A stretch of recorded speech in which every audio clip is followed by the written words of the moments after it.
तत्सत्।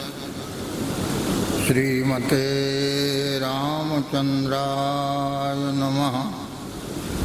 श्री राधा कृष्णाभ्यां नमः। उमा महेश्वराभ्यां नमः। श्री गणेशाय नमः। श्री सरस्वत्यै नमः। श्री गुरुचरणकमलेभ्यो नमः। ओम नमो गोभ्यः श्रीमतीभ्यः सौरभीयेभ्येव च नमो ब्रह्मसुताभ्यश्च पवित्राभ्यो नमो नमः।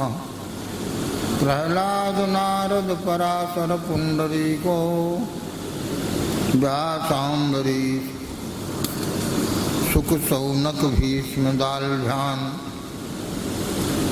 रुक्मांगदार्जुन वशिष्ठ विभीषणादीन् पुण्यानिमान् परम भागवतान् नमामि।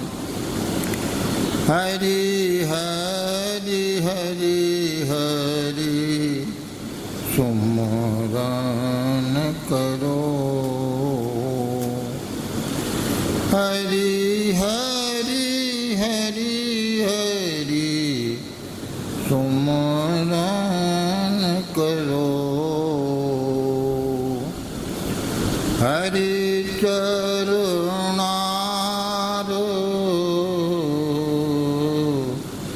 बिंद चित धरो। हरि जो की कथा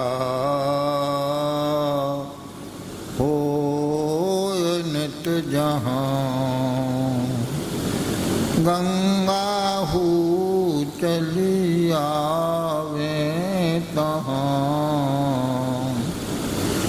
जमुना और सरस्वती आवे। गोदावरी विलंब न लावे। सब तीरथ को बासो तहाँ। सूर हरि कथा होवे जहाँ। हरि हरि हरि हरि सुमरन करो। हरि चरणार बिंद चित धरो। श्री राधा रमण हरि गोविंद जय जय। श्री राधा रमण हरि गोविंद जय जय। गोविंद जय जय। गोपाल जय जय। गोविंद जय जय। गोपाल जय जय। गोविंद जय जय। गोपाल जय जय। श्री राधा रमण हरि गोविंद जय जय। राधा रमण हरि गोविंद जय जय। श्री राम जय जय। रघुनाथ जय जय। श्री राम जय जय। रघुनाथ जय जय। सीतापति राम रघुनाथ जय जय। सीतापति राम रघुनाथ जय जय। गोविंद जय जय। गोपाल जय जय। बोले की जय जय जय शंकर की जय जय भोले की जय जय शंकर की जय जय उमापति शिव शंकर की जय जय उमापति शिव शंकर की जय जय गोविंद जय जय गोपाल जय जय गंगा की जय जय यमुना की जय जय गंगा की जय जय यमुना की जय जय सरस्वती त्रिवेणी की जय जय सरस्वती त्रिवेणी की जय जय गोविंद जय जय गोपाल जय जय नमो गोभ्यः श्रीमतीभ्यः सौभ्यैभ्यः च नमो ब्रह्मसुताभ्यश्च पवित्राभ्यो नमो नमः पंचगावः समुत्पन्ना मध्यमाने महोदधौ तासां मध्ये तु या नन्दा तस्यै देव्यै नमो नमः सर्वकामदुघे देवी सर्वतीर्थाभिषेचने पावनीश्वरविश्रेष्ठे देवी तुभ्यं नमो नमः यया व्याप्तमिदं सर्वं यदा सर्वमिदं व्याप्तं जगति स्थावरजङ्गमं तां धेनुं शिरसा वन्दे भूतभव्यस्य मातरम् नमो देव्यै महादेव्यै सुरभ्यै च नमो नमः गवाम्बीजस्वरूपायै नमस्ते जगदम्बिके नमस्ते जगदम्बिके जय जय गोपाल जय जय गोपाल गोप गोपी गोवर्धन नंद जसोदा माई दाऊ गोकुल वृंदावन जय कीरति वृषभानुवादिका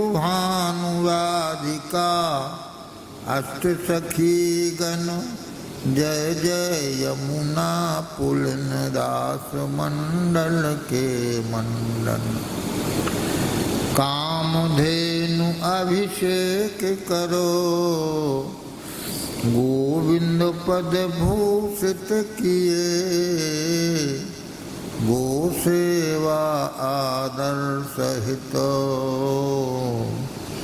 नारायण गोविंद भये गो सेवा आदर सहित नारायण गोविंद भये गोपाल गणेश गुरुदत्त शरण शरणाय गाय भक्त माला लिखूं नाभा प्रिया मनाय भक्त भक्ति भगवंत गुरुचार श्रवण पय एक पय को फल नवनीत समधेनु भक्ति है एक हरि भक्ति गो भक्ति में गो भक्ति सविशेष हरिहु की अति इष्ट गौ सहज द्रवहि अखिलेश श्री दत्त शरण आज्ञा दई गो भक्तन को यश गाओ अभिमत फल दातार गौ भवसागर की नाव वृंदावन बिहारी भगवान की जय गौ माता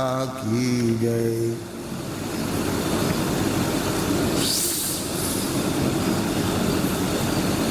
भगवान परशुराम जी के अवतरण की कथा का वर्णन किया गया। अब इसके पश्चात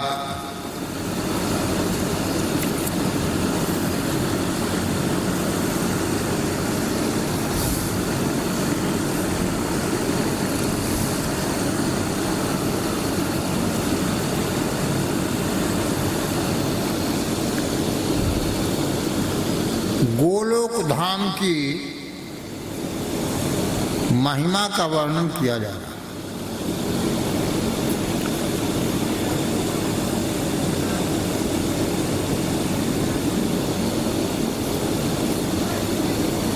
तद्धाम परमम मम, गीता में भगवान ने लिखा है कि वह मेरा ऐसा तद्धाम परमम मम, मेरा परम धाम है।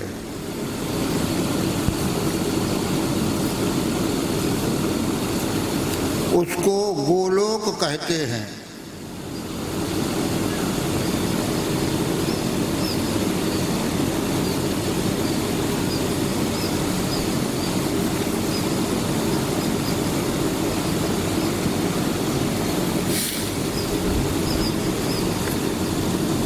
वैकुंठ कहते हैं, साकेत कहते हैं और गोलोक कहते हैं।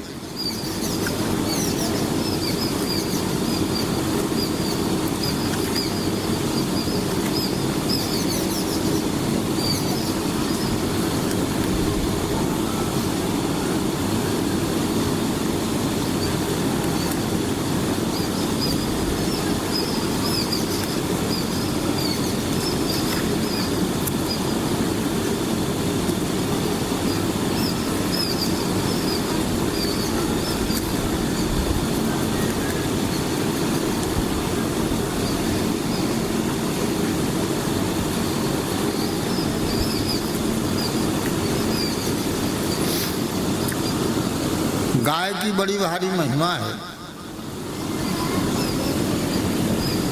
गाय गाय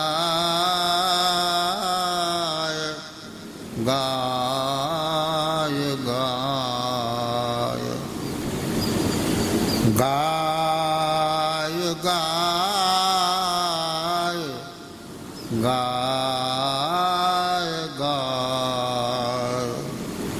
गाय गाय गाय गाय गाय गाय गाय रे, गाय गाय गाय गाय गाय गाय गाय रे, गाय गोविंद एक, गाय गाय गाय रे, गाय गाय गाय गाय गाय गाय गाय रे, गंगा गीता गायत्री, गाय गाय गाय रे, अखिल विश्व रूप गाय, अखिल विश्व रूप गाय, गाय गाय गाय रे, तुष्टि पुष्टि दीर्घ आयु, तुष्टि पुष्टि दीर्घ आयु, गाय गाय गाय रे, धर्म अर्थ काम मोक्ष, अर्थ धर्म काम मोक्ष, गाय गाय गाय रे, गाय गाय गाय गाय गाय गाय गाय रे, लक्ष्मी धन धान्य गाय, योग क्षेम गाय रे, लक्ष्मी धन धान्य गाय, योग क्षेम गाय रे, पुत्र पौत्र सुख समृद्धि गाय गाय गाय रे, गाय गाय गाय गाय गाय गाय गाय रे। गाय धर्म गाय कर्म भक्ति ज्ञान गाय रे। गाय गुण गाय बिना गोविंद ना पाय रे। गाय गुण गाय बिना गोविंद ना पाय रे। गाय गाय गाय गाय गाय गाय गाय रे। गाय की पुकार सुनो गोविंद चला आय रे। बन बन गोचारण कर गायन रिझाय रे। गाय गाय गाय गाय गाय गाय गाय रे। कालिय कर मर्दन गिरिराज को उठाय रे। गोवर्धन रूप धार पूजे पुजवाय रे। गाय गाय गाय गाय गाय गाय गाय रे। गाय का अभिषेक कियो गोविंद पद पाय रे। गायन अपराध शक्र ब्रह्माहु न भाय रे। गाय गाय गाय गाय गाय गाय गाय रे। गाय वंश ही से ब्रज महिमा कहाय रे। गाय वंश ही से ब्रज महिमा कहाय रे। गाय संग गोविंद की शोभा मन भाय रे। गाय संग गोविंद की शोभा मन भाय रे। पंचगव्य पैदधिघृत गोमय मूत्र गाय रे। स्वास्थ्य लाभ निरुज होय गाय गाय गाय रे। खेतन को जोत बैल अन्न उपजाय रे। गोबर गोमूत्र खाद उर्वरा बढ़ाय रे। विश्वरूप उर्गाय गाय गाय गाय रे। लोक परलोक सदे परम पद पाय रे। गाय गाय गाय गाय गाय गाय गाय रे। गाय बिन सुख है कहाँ करे हाय हाय रे। गो सेवा सुख का मूल गाय गाय गाय रे। शील संतोष सहित गोविंद गुण गाय रे। गाय गोविंद एक गाय को रिझाय रे। गाय गाय गाय गाय गाय गाय गाय रे। गाय गाय गाय गाय गाय गाय गाय रे।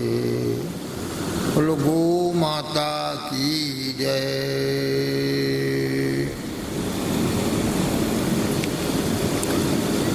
सत्यचित आनंद रूपमय सर्वोपरि गोलोक धाम। सत्यचित आनंद रूपमय सर्वोपरि गोलोक धाम। सुरभि अति निष्काम कठोर तपस्या कीने, अति प्रसन्न हरि दिव्य लोक अधीश्वरी कीने। जरा मरण क्लम आदि व्याधि गति काल नहीं है, स्वयं प्रकाशित मन वांछित सुख दुख नहीं है। सरल हृदय हरि गाय भक्तो, सती सूरमा सुलभ धाम, सतचित आनंद रूपमय सर्वोपरि गोलोक धाम। सतचित आनंद रूपमय सर्वोपरि गोलोक धाम। गौ माता की जय। गोलोक धाम की स्थिति का वर्णन करते हैं। सर्वोपरि सभी प्रकृति मंडल का जहाँ तक विस्तार है, ब्रह्मलोक के आगे जहाँ किसी की भी गति नहीं है, सब लोगों का श्रोमण गोलोक धाम है। वह जैसे भगवान सच्चित आनंद स्वरूप है, इसी तरह से सच्चिदानंद स्वरूप है। और न तद्भासयते सूर्यः न शशांको न पावकः, यद् गत्वा न निवर्तन्ते तद्धाम परमं मम। परम धाम है। इस धरती पर सूर्य का प्रकाश है, चंद्रमा का प्रकाश है, अग्नि विद्युत का प्रकाश है, पर जब तक प्रकाश है तब तक प्रकाश है। इतने प्रकाश नहीं है तो अंधकार छाया है। जैसे इस धरा का मूल स्वरूप अंधकारमय है, इसी प्रकार से वह प्रकाश के लोक हैं। वहाँ पर अंधकार की दाल नहीं गलती, वह प्रकाशमय युक्त है। न तद्भासयते सूर्य न शशांको न पावकों को न सूर्य प्रकाशित करता है, न शशांक चंद्रमा, और न ही पावक माने अग्नि या विद्युत को प्रकाशित नहीं करता। वह सर्वोपरि लोक है। वहाँ जाने के बाद में आवागमन का चक्कर मिट जाता है। यद् गत्वा न निवर्तन्ते तद्धाम परमं मम, उसी को गोलोक धाम कहते हैं। तो वह गोलोक धाम जो सर्वोपरि धाम है, जहाँ भगवान, इसको वैकुंठ कहते हैं, रमा वैकुंठ कहते हैं, साकेत कहते हैं, गोलोक कहते हैं, वह सर्वोपरि है, सबसे ऊपर। और वहाँ पर साक्षात भगवान अपने पार्षदों के साथ, अपने परिकर के साथ विराजमान रहते हैं। वहाँ पर किसी प्रकार का दुख नहीं है। उस लोक की अधीश्वरी गौ माता है। अब प्रश्न उठता है कि इतना सबसे ऊंचा स्थान गौ माता को कैसे मिला। इस प्रश्न को आगे विस्तार से कहा जाएगा। महाभारत की कथा है। इंद्र ने ब्रह्मा जी से पूछा है। इस प्रसंग को श्री भीष्म पितामह ने युधिष्ठिर को सुनाया। देखिए, कहावत प्रसिद्ध है, यन्न भारते तन्न भारते। महाभारत में कोई ऐसी बात नहीं है। व्यास जी ने सभी विषयों का वर्णन किया है जो भारतवर्ष में नहीं है। ऐसी कोई वस्तु महाभारत में सभी विषयों का वर्णन किया गया है। कोई विषय छूटा नहीं है। आप पूछेंगे कि ऐसे इस प्रकार का घोषणा कैसे की जा सकती है? तो प्रसंग ऐसा है, महाभारत युद्ध समाप्त हो गया।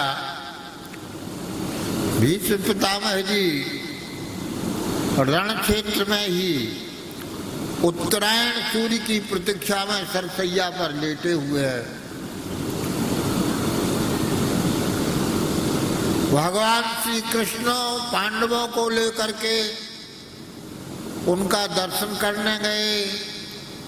सभी ऋषि मुनियों का समाज वहां एकत्र था, सभी लोग एकत्र थे,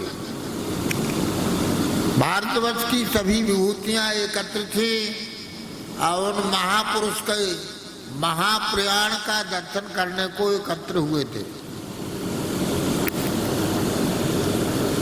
उत्तरायण के दो अर्थ होते हैं। उत्तरा के गर्भ में जिन्होंने आयन किया है, निवास किया है, भगवान श्री कृष्ण भी उत्तरायण है। भगवान के पहुंच जाने पर भी पितामह जी ने बड़ी प्यारी स्तुति की। भागवत में उस स्तुति को वर्णन किया गया है और महाभारत में भीष्म स्तव राज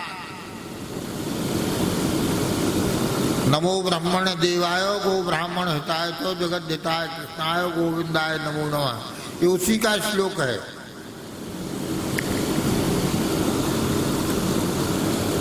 तो भगवान ने सबकी उपस्थिति में वहां एक बात कही। उन्होंने कहा कि जो भीष्म पितामह हैं यह इस युग के सबसे विशिष्ट महापुरुष हैं। परमार्थ की, स्वार्थ की, लोक की, परलोक की, भगवत संबंधी, भागवत संबंधी कोई ऐसी विषय नहीं है, ऐसी बात नहीं है जिसको यह तत्वता न जानते हो।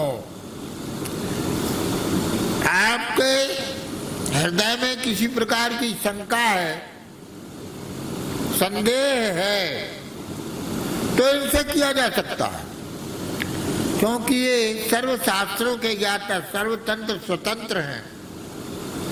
किसी भी विषय के संबंध में आप इनसे पूछ सकते हैं। कोई पूछे राजनीति के संबंध में, हाँ राजनीति के संबंध में भी, अर्थशास्त्र के संबंध में, हाँ अर्थशास्त्र के संबंध में भी, व्यवहार के संबंध में, हाँ व्यवहार के संबंध में भी। तो भगवान ने कहा कि इनके चले जाने पर, इनके परलोक गमन के बाद लोगों की जिज्ञासाएं अधूरी रह जाएंगी। इनके ज्ञान विज्ञान का जो कोष है उसका सबको लाभ ले लेना चाहिए, यह संग्रहणीय है। पीछे पछताते रह जाओगे।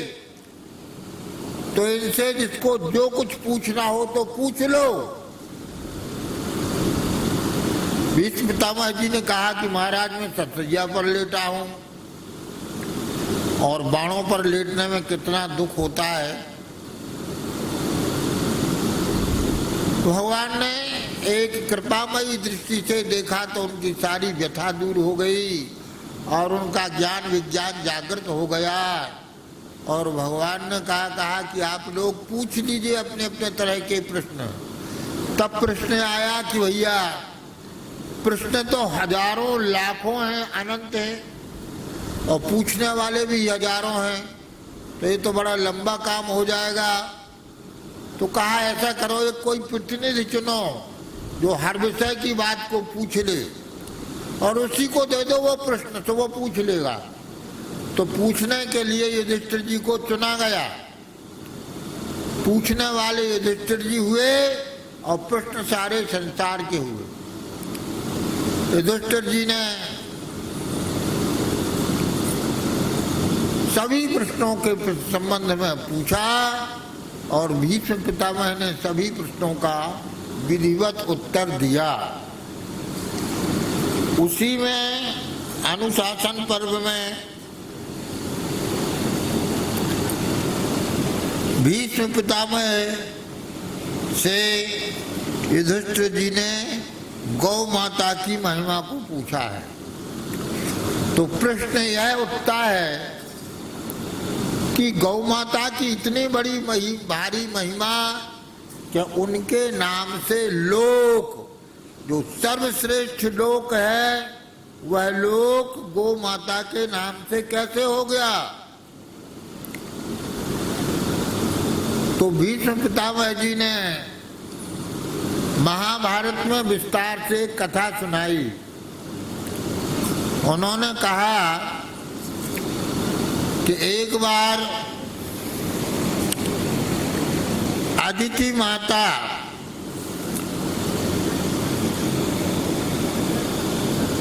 दैत्यों के शासन से,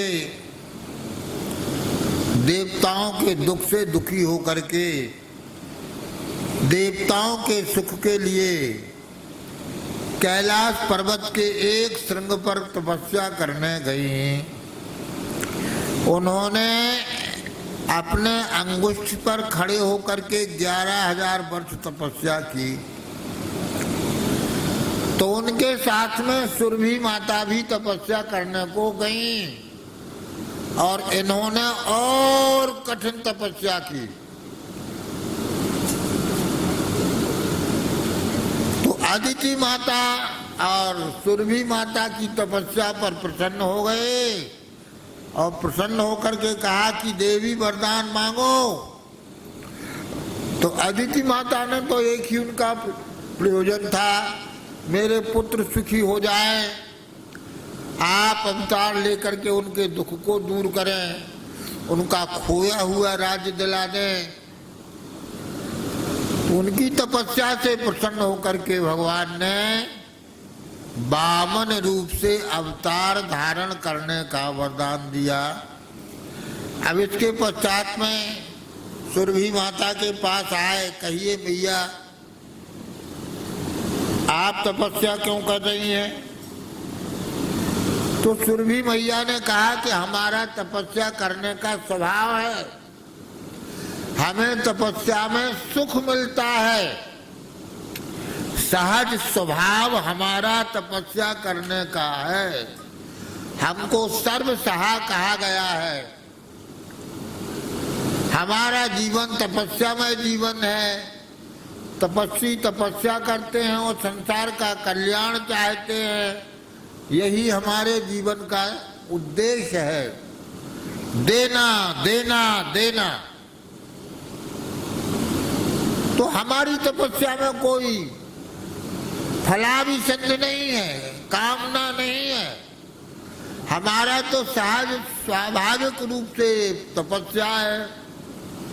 और आपका दर्शन हो गया तो अब क्या चाहिए, कुछ नहीं चाहिए। यह सुनकर के भगवान बहुत प्रसन्न हो गए। देखो एक विचारणीय बात हम आप लोगों से कहते हैं, भगवान सर्वज्ञ हैं, सर्वज्ञ। सर्वज्ञ माने सब कुछ जानने वाले, भूत भविष्य वर्तमान सबके हृदय की सब कुछ जानने वाले भगवान हैं। हमारी सारी स्थितियों को जानते हैं, हमारे कष्ट को जानते हैं, हमारी जरूरतों को जानते हैं, हमारी पीड़ा को जानते हैं। अब जब सब जानते हैं तो बार बार उसे क्यों कहा जाए। तो सकाम भक्त बार बार भगवान से याचना कहते हैं, हमको ये दे दो, ये दो दो, ये दे दो, ये दे दो, ये दे दो, ये दे दो, ये दे दो, ये दे दो, देव देव देव देव देव देव, यही हम कहते रहते। हे भगवान हमको ऐसा वरदान दो, हे भगवान हमको ऐसा वरदान दो। तो यह मांगना हमको आता नहीं है, मांगना भी एक कला है। मांगना कोई सहज बात नहीं है, मांगना एक कला है, एक हुनर है। मांगना एक हुनर है, कला है। हमको मांगना भी नहीं आता है। मांगना ये चतुर लोगों का काम है। एक दृष्टांत है। एक व्यक्ति ने शंकर जी की तपस्या की तो शंकर जी प्रसन्न हो गए। बहुत गरीब आदमी था, विवाह नहीं हुआ था, भूखों मरता था, सब तरह का अभाव था, गरीब लोगों का जैसा होता है। तो उसने तपस्या की शंकर जी की, तब शंकर जी प्रसन्न हो गए। शंकर जी ने कहा मैं प्रसन्न हूं, एक वरदान मांग लो। तो वो बड़े चक्कर में पड़ गया।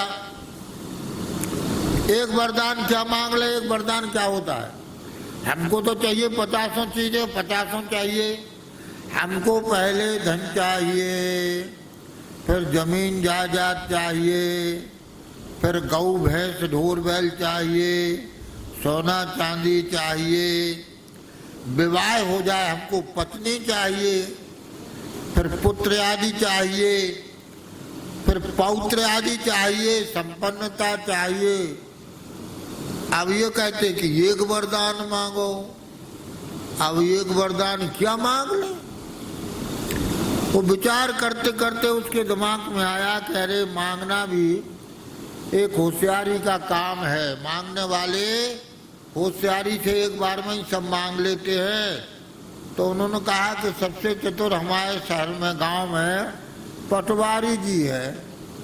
पटवारी जी होशियार चतुर होते हैं। उनके पास गया और कहने लगा कि पटवारी जी सुनिए, हमारी एक समस्या है। उन्होंने कहा क्या समस्या है? बोले समस्या यह है कि शंकर जी प्रसन्न हो गए और कहते वरदान मांगो। हम कितने वरदान मांगे, हमको तो बहुत चाहिए। वो कहते एक वरदान मांगो। अब एक वरदान हम क्या मांगे? तो पटवारी जी ने पूछा आपको क्या चाहिए? बोले हमें तो सब चाहिए। पहले तो धन चाहिए, सोना पैसा, सोना चांदी चाहिए, जमीन जायदाद चाहिए, ढोर बछेऊ चाहिए, पत्नी चाहिए, पुत्र चाहिए, पौत्र चाहिए, यश चाहिए, सब चाहिए। अच्छा सब चाहिए और एक वरदान मांगना है? बोले हाँ। तो वो कहा कि ठीक है, तुम शंकर जी से एक वरदान मांग लो। बोले क्या मांगे? बोलो ऐसा मांगना कि हम तिखंडे के ऊपर अपनी गोद में अपने नाती को सोने के बेला में दूध भात खवावें। बोले तो एक ही वरदान हुआ, इसमें सब? बोले इसमें सब आ गया। जब धन संपत्ति होगी, मकान बनेगा, तब तो खंडा बनेगा, और जब सोने का बेला होगा तो धन संपत्ति होगी, और जब गाय भैंस होगी तो फिर दूध मठा होगा, और खीर बनाई जाएगी तो चावल आदि भी होगा। अब नाती होगा तो पहले तुम्हारी शादी होगी, फिर लड़का होगा, फिर नाती होगा, और तुम्हारा यश होगा। तो शंकर जी से उसने ऐसा ही वरदान मांगा। यह वरदान मांगना। हमको वरदान मांगना आता नहीं है। कुंभकर्ण ने वरदान मांगा, मांगना था कुछ और मांग लिया कुछ।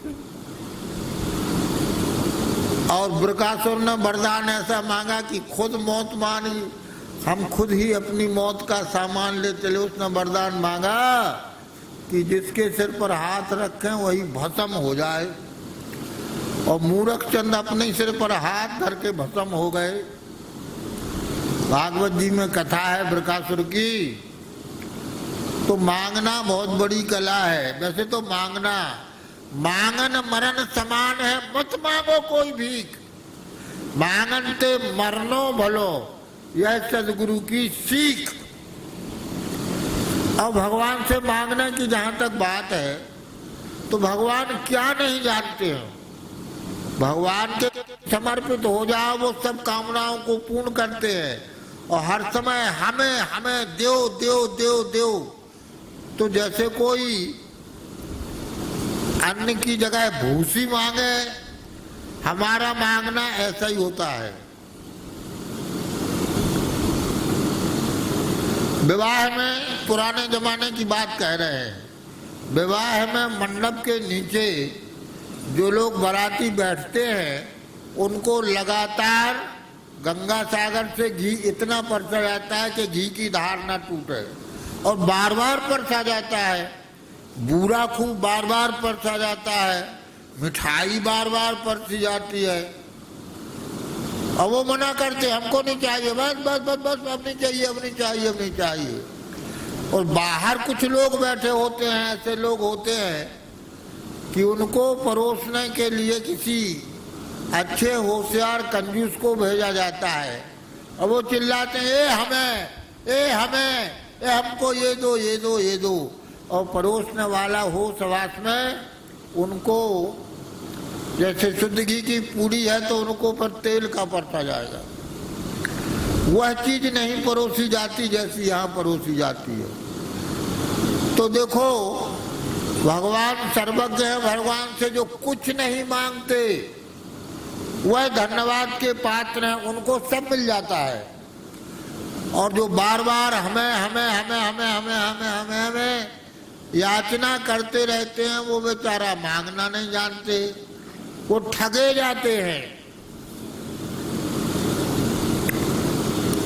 तो भगवान से न मांगना अच्छा है। सुरभि मैया ने कुछ नहीं मांगा, इस बात से भगवान बहुत प्रसन्न हो गए और कहा, देवी तुम्हारा विचार सर्वश्रेष्ठ है, सर्वोपरि है, इसलिए तुमको सर्वोत्तम लोक की प्राप्ति होगी, और तुम्हारे लोक में ही हमारा निवास होगा। वह सच्चिदानंद स्वरूप लोक होगा, वहाँ दुख की छाया भी नहीं पड़ेगी, अंधकार का नाम भी नहीं होगा, वह प्रकाशमय लोक होगा। ऐसा वरदान दिया। अब ब्रह्मा जी ने इंद्र से कहा कि इंद्र एक बात सुन लो, जब तक बुद्धि सतोगुणी सात्विक नहीं होती है, प्रकाश सत्वगुण का गुण है प्रकाश, और रजोगुण का बुद्धि है कामनाएं। तो जब तक तुम्हारी सकाम बुद्धि है तुम गाय की महिमा को नहीं समझ सकते हो। गाय की महिमा को तो वही समझ सकता है जो गाय की तरह निष्काम है। गाय देना देना देना ही जानती है। इसलिए आज हमने जो प्रारंभ में गीत गाया, गाय गाय गाय गाय गाय गाय गाय रे, गाय का ही गायन करना चाहिए। गाने योग्य गाय ही है। गाय का समग्र जीवन परमार्थमय होता है। गाय माता है, देना देना ही जानती है। गाय सहनशीलता की अवधि है, पृथ्वी माता के समान है। गाय का तपस्या का स्वभाव है, सदा तपस्या करती है। तो इंद्र से कहा कि तुम नहीं समझ सकते हो गाय की महिमा को। गाय की महिमा को समझने को सात्विक बुद्धि चाहिए। इंद्र ने प्रश्न किया था कि गाय सर्वोपरि क्यों है, सबसे ऊपर गोलोक क्यों है। अब गोलोक का वर्णन तो इसमें इतना अधिक आया है महाभारत में कि 1 पन्ना, 2 पन्ना, 3 पन्ना, 4 पन्ने, 4-5 पन्नों में उसका वर्णन आया है। वह एकदम सच्चिदानंद स्वरूप आनंद का लोक है। दूध दही की नदियां बहती हैं। ये जो नदियां बहने की बात है वहीं की बात है। दुख की छाया भी नहीं है, मृत्यु का भय नहीं है, जरा मरण नहीं होता है, वृद्धावस्था नहीं आती है, सभी तरह के सुख प्राप्त हैं। भगवान की लीला का सुख प्राप्त है। क्या कहना उस गोलोक धाम की। बड़ी भारी महिमा गोलोक धाम की कही गई है। तो महाभारत कथा इंद्र ब्रह्मा जी से प्रश्न कियो, सर्वोपरि गोलोक महिमा है। सर्वोपरि गोलोक धाम है, गाय की ऐसी महिमा क्यों हुई?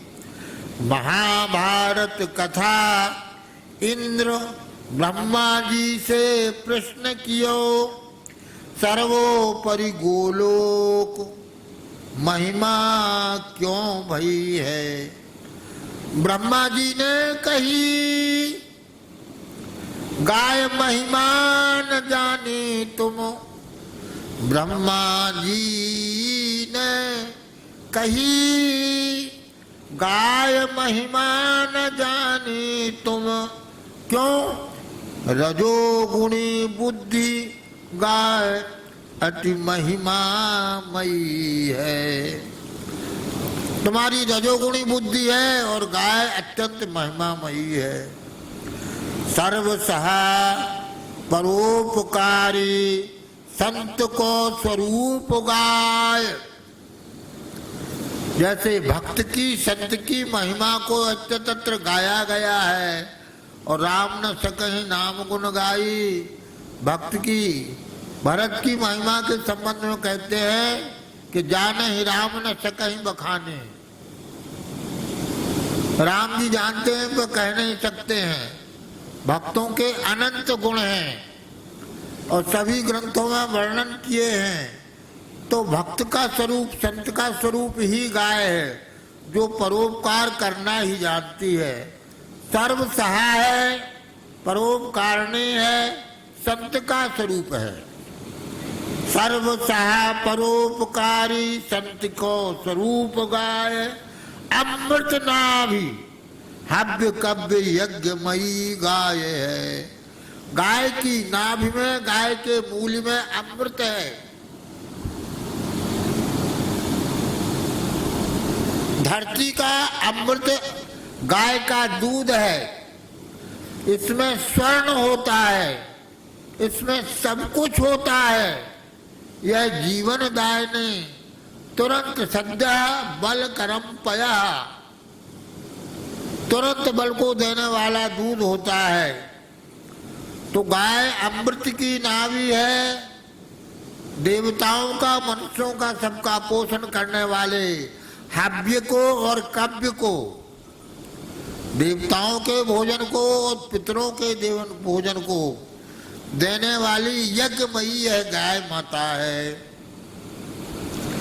हरि ही की करुणा अवतरित भई गोरूप। वास्तव में भगवान की जो करुणा है, दया है, वही गाय के रूप में अवतरित हुई है, प्रकट हुई है। पोषण जग हेतु दूध दही घृतमयी है। इस सृष्टि का पोषण करने के लिए गाय का अवतरण, सृष्टि के लोगों के पोषण करने के लिए सारे संसार की माता गाय है। जीवन भर दूध पिलाने वाली है। दूध दही घृत यह सब अमृत है, पंच अमृत को देने वाली है। और गोमय और पंचामृत गोमूत्र यह सबसे महत्वपूर्ण श्रेष्ठ आरोग्य को देने वाले हैं। एक और हेतु सुनो। और सर्वश्रेष्ठ गोमाता क्यों है, सबसे ऊपर लोक उनका क्यों है, उसकी एक कथा को कहते हैं, सुनिए। और एक हेतु सुनो। माता अदिति के संग जाकर कैलाश श्रृंग भारी तप कियो है। और एक हेतु है, उसको सुन लीजिए, जिससे गाय की महिमा सर्वोपरि हो गई। जब देवताओं के ऊपर कष्ट आया, दैत्यों ने विजय प्राप्त कर ली, उस समय अदिति माता दुखी हो गई। कैलाश पर्वत पर 11,000 वर्ष एक पग खड़ी रही। 11,000 वर्षों तक एक पैर पर खड़ी होकर के उन्होंने तपस्या की। और भगवान प्रसन्न हो गए, दर्शन दिया, वरदान मांगो, तो उन्होंने देवताओं का संकट सुनाया। तब भगवान ने कहा कि हम अवतार लेकर के तुम्हारा कष्ट दूर करेंगे। तो भगवान ने कहा कि देखो, यह जो बलि है वह हमारा परम भक्त है। भगवान उसकी महिमा को प्रकट करना चाहते थे। निष्काम भक्तों की कैसी महिमा होती है, कितने उदार होते हैं। और अपने सकाम भक्त देवताओं की कामना पूर्ण करना चाहते थे। तो कहा हमारा 52 अवतार होगा और हम तुम्हारे यहाँ अवतार लेंगे। फिर भगवान ने, ब्रह्मा विष्णु महेश थे, भगवान ने सुरभि मैया से पूछा कि आप वरदान मांगो। तो सुरभि मैया कहने लगी कि महाराज, हमने कोई कामना ही नहीं की, मेरी कोई कामना नहीं है, मेरी तपस्या तो निष्काम है। इस बात को सुनकर भगवान परमात्मा रीझ गए और उन्होंने कहा, सुरभि न मांगो कछु, रीझ अमर पद दीनो, भावना अनुरूप सर्वोपरि लोक दियो है। जैसी इनकी भावना थी उनके अनुसार सर्वश्रेष्ठ गोलोक पद को प्रतिष्ठित करके कहा कि आज से तुम गोलोक की अधीश्वरी हुई। स्वयं प्रकाश कृपा दूर्ध हरि की विभूति। देखो पुरुष सूक्त में आया है, कृपा दूर दवोदय पुरुषा पादो सेहा भवत पुनः। त्रिपादूर्ध में भगवान की वैकुंठ की विभूति है। एक पाद में 14 लोकों की सृष्टि वैभव है। तो त्रिपादूर्ध जो विभक्ति है वो बड़ी विलक्षण है, उसकी व्याख्या नहीं की जा सकती है। आप तो काम सभी भगवान के भक्त उस लोक में निवास करते हैं, लीला सुख का आनंद लेते रहते हैं। स्वयं प्रकाश पद त्रिपादूर्ध हरि की विभक्ति सतचित आनंदमय हरि स्वरूप कियो है। वह भगवान का ही स्वरूप के समान महिमा वाला रूप है, उसकी अधीश्वरी तुम होगी। वह कैसा लोक है? जरा मरण, न जरा बुढ़ापा है न मरण है। भगवान के भक्तों की ऐसी महिमा है। विष्णु सहस्त्र नाम में कहा है, आप ध्यान दें, सुन लीजिए। न वासुदेव भक्ता नाम अशुभम विद्यते क्वचित। न वासुदेव भक्तानाम अशुभम विद्यते क्वचित। वासुदेव भक्तों का कुछ अशुभ नहीं होता है। अशुभ का अर्थ क्या होता है? बोले जन्म मृत्यु जरा व्याधि भयम नैवोपजायते। न जन्म मृत्यु होती है, न जरा व्याधि होता है, न भय होता है, निर्भय हो जाते हैं। और जन्म मृत्यु जरा व्याधि से छुटकारा पाने के लिए ही इस मृत्यु को, उसको मृत्यु लोक कहते हैं। इसमें मरने वालों का लोक है, सबको मरना ही पड़ता है। हर क्षण हम मर रहे हैं। आज ही कथा में वर्णन आया, स्वामी जी कहते थे कि 50 साल मर गए, 50 वर्ष के हो गए, माने 50 साल हम मर गए, हमारी आयु 50 साल मर गई। तो जरा मरण, आदि व्याधि, आदि कहते हैं मानसिक चिंताओं को और व्याधि कहते हैं शारीरिक कष्टों को। वहां न मानसिक चिंता है न शारीरिक व्याधि है। त्रिविध ताप दुख नहीं, और तीनों प्रकार के ताप का दुख नहीं है।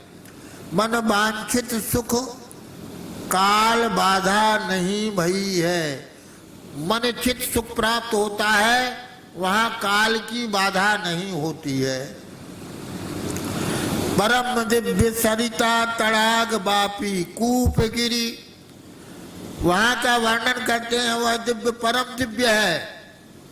वहाँ दिव्य नदियाँ हैं, तड़ाग हैं, तालाब हैं, कुआं हैं, बायरी बावरिया हैं, दिव्य पर्वत हैं, वन हैं, बाग हैं। परम दिव्य सविता तड़ाग बापी कूप गिरी वनबाग भोग सुलभ भवन आभामयी है। दिव्य भवन है, दिव्य विमान है। गोपी गोप गाय हरि भक्तन को वासता, और वहाँ गायों का निवास है। और शंकर जी साण के रूप में, नील वृषभ के रूप में शंकर जी रहते हैं। गोप गोपी गाय हरि भक्तन को वासता, नील वृषभ रूप रुद्र गायन शोभा छयी है। रुद्र भगवान नील वृषभ के रूप में रहते हैं। गायों से उस लोक की बड़ी शोभा है। परोपकारी अति उदार संत सती सूर जावे, जो गाय के समान संत स्वभाव वाले होते हैं, परोपकारी होते हैं, सूरवीर होते हैं, दीनहीन की रक्षा करने वाले होते हैं, सती स्त्रियां होती हैं, पतिव्रता स्त्रियां होती है, वहां पर वही सब लोग जाते हैं। परोपकारी अति उदार संत सती सूर जावे, लीला सुख लहें भक्त अगमित शोभामयी है। उसकी शोभा का वर्णन नहीं किया जा सकता है। इस प्रकार का वहां का वर्णन किया गया है। अलोभ काम्यया देवी तपसा च शुभानने, प्रसन्नो हम्बरम तस्माद अमरत्वम ददामिते। भगवान ने गौ माता से कहा, त्रयाणाम अपि लोकानाम उपरिष्टान निवत्स्यसि। आप तीनों लोकों के ऊपर सर्वोपरि लोक में विराजेंगी। त्रयाणामपि लोकानाम उपरिष्टान निवत्स्यसि, मत प्रसादाच्च विख्यातो गोलोका संभविष्यति। और तुम्हारे लोक को गोलोक तुम्हारे नाम से ही कहा जाएगा। मानसेषु च कुर्वाणा प्रजा कर्म शुभास्तव, निवस्यन्ति महाभागे सर्वा द्वैतरश्चते। और तो अपने वंश के साथ में, भगवान शिव के स्वरूप के साथ में, और पुण्यवान महापुरुषों के निवास से युक्त उस गोलोक में निवास करोगी। मनसा चिंतिता भोगा त्वया वै दिव्यवानुषा, यच्च स्वर्गम सुखम देवी तत्ते संपत्स्यते शुभे। और स्वर्ग से भी अधिक वहाँ पर सुख होता है। स्वर्ग का सुख क्षीण होने वाला होता है, वहाँ का सुख क्षीण नहीं होता। मन से जो भी चिंतित भोग जिनकी कल्पना की जा सकती है, सभी सुख वहाँ पर हैं। त्वया वै दिव्यमानुषा यच्च स्वर्गे सुखम देवी। यच्चा, हाँ बताइए, यच्चा में संधि विच्छेद कीजिए। ए विद्यार्थी जी, यच्चा की संधि विच्छेद कीजिए। यच्च है, बोलो भाई, पन्ना वाले जी बोले, कहाँ कौन है वो? यच्चा, यच्चा से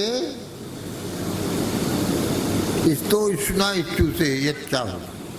यच्च स्वर्गे सुखम देवी तत्ते संपत्स्यते सुखे, तस्यालोका सहस्राक्षो सर्व काम समन्विता, न तत्र क्रमते मृत्युर न जरा न च पावका। न वहाँ पर मृत्यु है, न जरा है, न पावक है, न अग्नि का भय है। न पावका का अर्थ सूर्य चंद्र अथवा अग्नि का प्रकाश नहीं है, स्वयं प्रकाश देता है। न चैव नाशवम किंचित विद्यते तत्र वासव, तत्र दिव्यानरण्यानि दिव्यानि भवनानि च, विमानानि सुयुक्तानि कामगानि च वासव, ब्रह्मचर्येण तपसा यत्नेन च दमेन च। दानैश्च विविधैः पुण्यैः तथा तीर्थानुसेवनात् तपसा महता चैव सुकृतेन च कर्मणा शक्या समासादयितुं लोका पुण्ये क्षणो गोलोका पुण्यणे क्षणो एतत्ते सर्वमाख्यातं मया शक्रानु पृच्छते। हे इंद्र, तुमने जो कुछ भी पूछा है उसका हमने वर्णन कर दिया है। और ब्रह्मा जी ने कहा अवज्ञाता त्वया नित्यम गावो बल निषूदन। हे इंद्र, तुम रजोगुणी और सदा तुमने गाय का अपमान ही किया है। अपने देवत्व के अभिमान में तुमने कई बार अपमान किया और दुख भी पाया। एक बार गाय के अपमान से दूध खत्म हो गया लोकों में तो हाहाकार मच गया। फिर ब्रह्मा जी के कहने से गाय की उपासना की, तब दूध प्रकट हुआ। तेन तमासाम महात्म्यानम नवेत्ति शृणुयत् प्रभो गवाम प्रभावम परमं महात्म्यम च सुरत्सभो यज्ञांग कथिता गावो यज्ञ एव च वासवो यज्ञो वै विष्णु। सृष्टि में सबका पालन करने वाला यज्ञ है और उस यज्ञ का संपादन गव्य पदार्थों से ही होता है। एताभिश्च विना यज्ञो न वर्तेत कथंचन धारयन्ति प्रजाश्चैव पैसा हविषा तथा। गौ माता ही अपने दूध के द्वारा लोगों का पालन करती है। एतासां तनयाश्चापि, और इनका जो बेटा है कृष्ण योगम उपासते, वो खेतों में हल चला करके अन्न पैदा करता है। जनयन्ति च धान्यानि बीजानि विविधानि च, भूमि में अनेक प्रकार के बीजों को अन्नों को उत्पन्न करता है। ततो यज्ञा प्रवर्तन्ते हव्यम कव्यम च सर्वसा, उससे यज्ञ होते हैं, हव्य और कव्य प्राप्त होता है। पयोदधिघटम चैव पुण्याश्चैतासुराधिपो, दूध दही घृतादि होता है।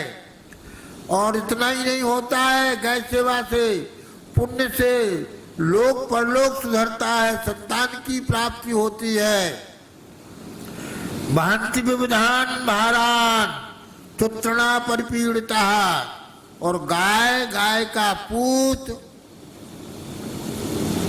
विविध प्रकार के वाहनों को, गाड़ी को खींचता है, हल को चलाता है। मुनीश्च धारयन्ति और प्रजा चैव कर्मणा, वह धर्म का स्वरूप होता है और प्रजा और मुनिजनों सबका वह धारण करने वाला है। वासवा कूटवाहिन्या कर्मणा सुकृतेन च अपरिष्टा ततोस्माकं वसंत्येता सदैव ही। इन सारे गुणों के कारण गाय सर्वश्रेष्ठ सर्वश्रेष्ठ सर्वश्रेष्ठ। गाय की तुलना किसी से नहीं की जा सकती है, इसलिए गौ माता सबसे ऊंचे लोक में रहती है। एवं ते कारणम शक्रो निवासकृत मध्यवई, हे इंद्र, इसी कारण से गोलोक सर्वोपरि सबसे ऊपर है। गवाम देवो परिष्टाधि समाख्यातम शतकृतो, सब ऊपर से श्रेष्ठ से वैकुंठ कहते हैं, साकेत कहते हैं, उसी को गोलोक कहते हैं। एता ही वरदत्ताश्चा वरदाश्चापि वासवा सुरभ्या पुण्य कर्मण्या पावना शुभ लक्षणा। पवित्र शुभ लक्षण वाली पुण्य करने वाली गाय को भगवान ने इस तरह के अनेक वरदान दिए। वह परम कृतार्थ है, निष्काम है।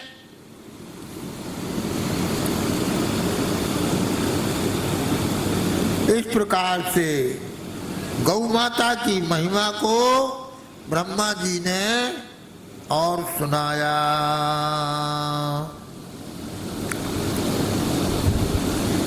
तो ब्रह्मा जी ने कहा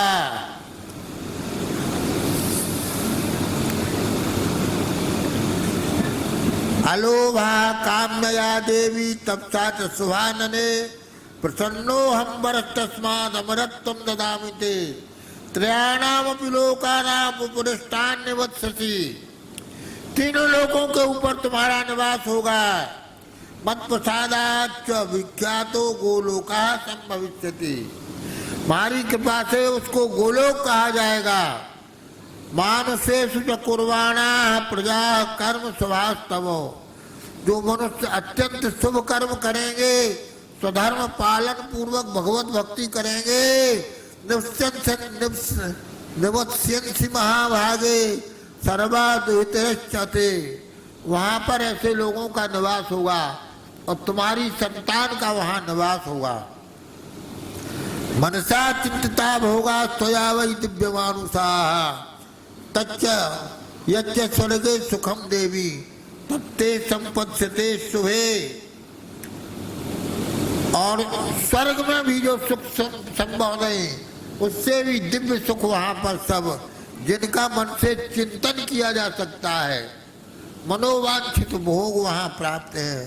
तस्यालोका सहस्राक्षो सर्व काम समन्विता न तत्व क्रमते मृत्यु न जरा न च पावकः।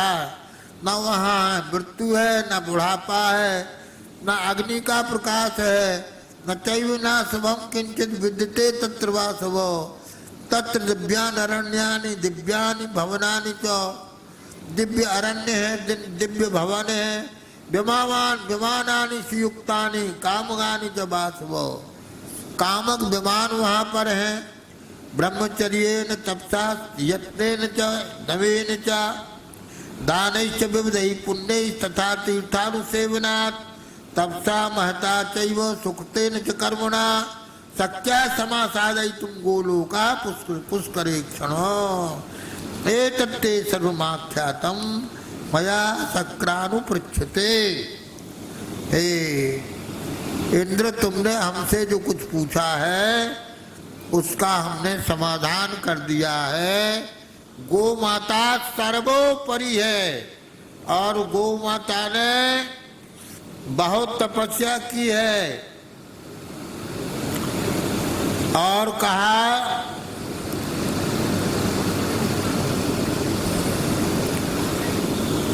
कि आप निष्काम होने से सर्वश्रेष्ठ और मैं सदा अनुगमन करके दूंगा।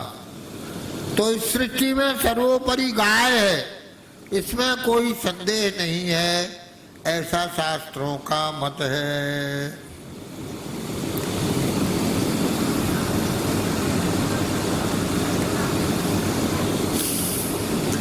ओ माँ गो माँ मैं करूं वरण। ओ माँ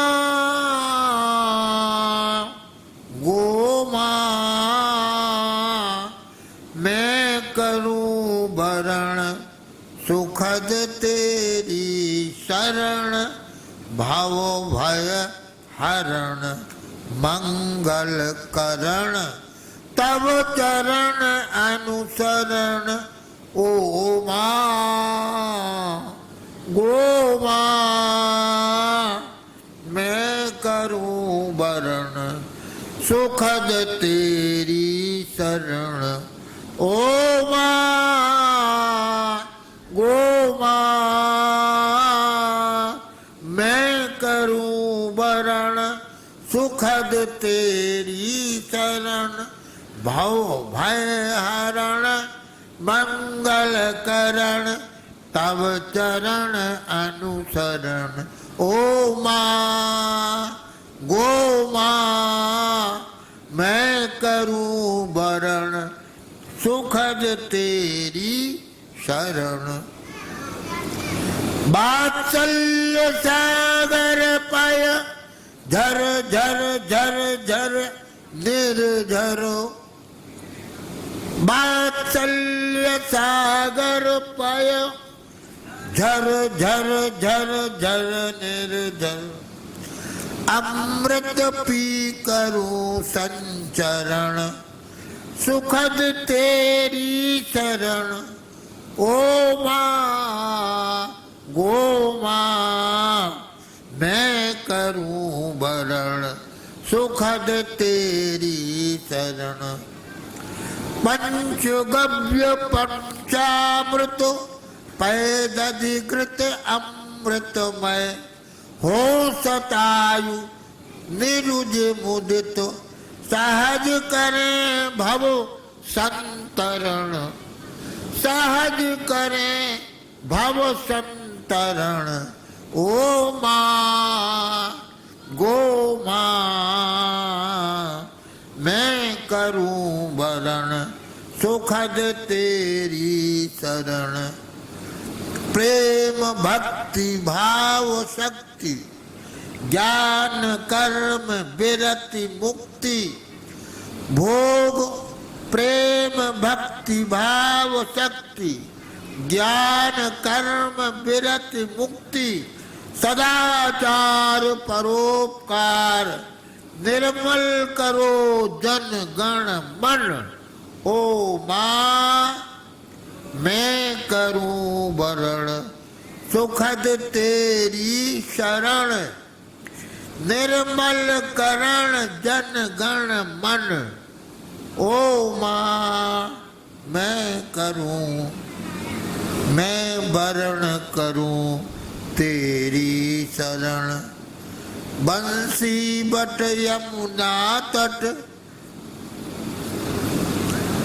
सखन सहित क्रीड़ारत काली दावाग्नि इंद्र दमन।